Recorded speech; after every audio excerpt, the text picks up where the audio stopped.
I think we should discuss the recent half-century of Rigby's and how in the mid-70s I had ordered rifles from them in the early 70s, which I was very unhappy with. Always been a fan of their products, the pre-war stuff especially, and I got involved in Rigby's production in about 1975, so we go back that far.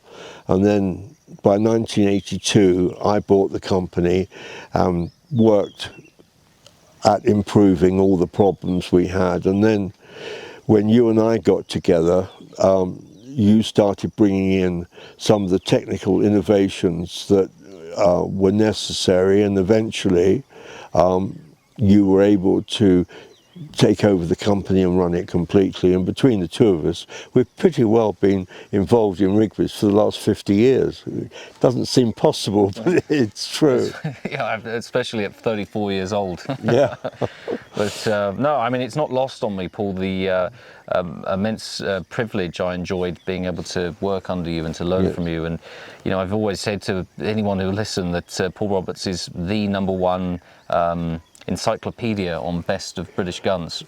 So to have had that opportunity to learn from you, you know, was very special. Well, what I think was to your advantage and the asset was that when I was involved in explaining things to you, you absolutely switched on, got the message, and that encouraged me to try and give you whatever knowledge I had. Whereas other times I've explained things to people and they've gone in one ear and out the other, whereas you absorbed all that knowledge instantly, virtually instantly.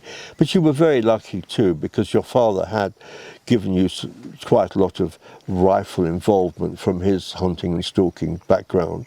So you hit the ground running, if you know what I mean. Yeah, I mean, I think that's the thing that really excited me in those early days working for you, was the fact that you were this, you know, legendary hunter. You still are this legendary hunter, and that our guns and rifles that we were making were being made by people and under people who had used them, you know, and that wasn't always the case at some of the other gun making houses. Well, I was very lucky because I had managed to get into the Indian marketing scene and found all these wonderful rifles that were in India, and so that encouraged me to get involved in big game rifles. And we had to do so much work on the Indian stuff when it came in, rebarreling, reboring, restocking.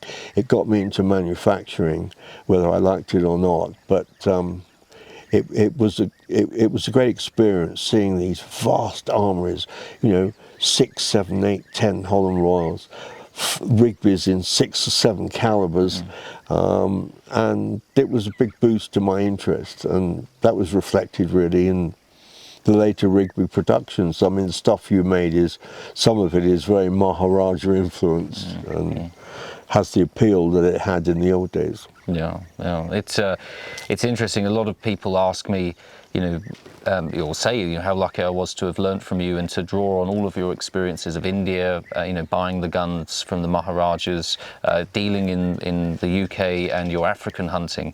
And even now, as the managing director of Rigby's, I say to people, you know, it didn't end when I left Paul. Yes. I still phone Paul once a week saying, you know, we've got this, you know, interesting caliber in, or can you just confirm to me what the distance between sensors should be on a 416 double? I remember talking about the Bhopal barrels, what are these for, and all that. Yeah. Absolutely, and you know, you've been so generous with your knowledge, and I think it's also really important to mention here that it's not just my own journey, you know, through Rigby's. That you've really given a huge number of youngsters a start in your career, and I remember you once saying to me, I'd asked, you know, where are all these people that work for you? And you said, simple, they're running the gun trade. Yes, one's at Purdy's, one's at Holland's, one's at Wesley's. Yeah. But the thing was, Mark, that to give knowledge to somebody who absorbs it and makes use of it is very encouraging to give the knowledge that you've got. When somebody is not using that knowledge to their advantage, it sort of clams you up, but because you grasped the stuff so quickly, it was very obvious to me that I wasn't wasting my time in explaining anything that I ever explained. I didn't have to explain too much to you. You pretty well got it pretty quick. So, and I'm very proud of what you've achieved. You've put these sort of guns back in the hands of the people that want them, whereas they were unaffordable at one time. We couldn't make these guns at an affordable price until you really got the manufacturing organised. And these two particular guns we've got here, any serious hunter who or gun enthusiast can have to save up maybe, but they are affordable. They don't have that cut-off amount of cost that prevents people from aspiring to them.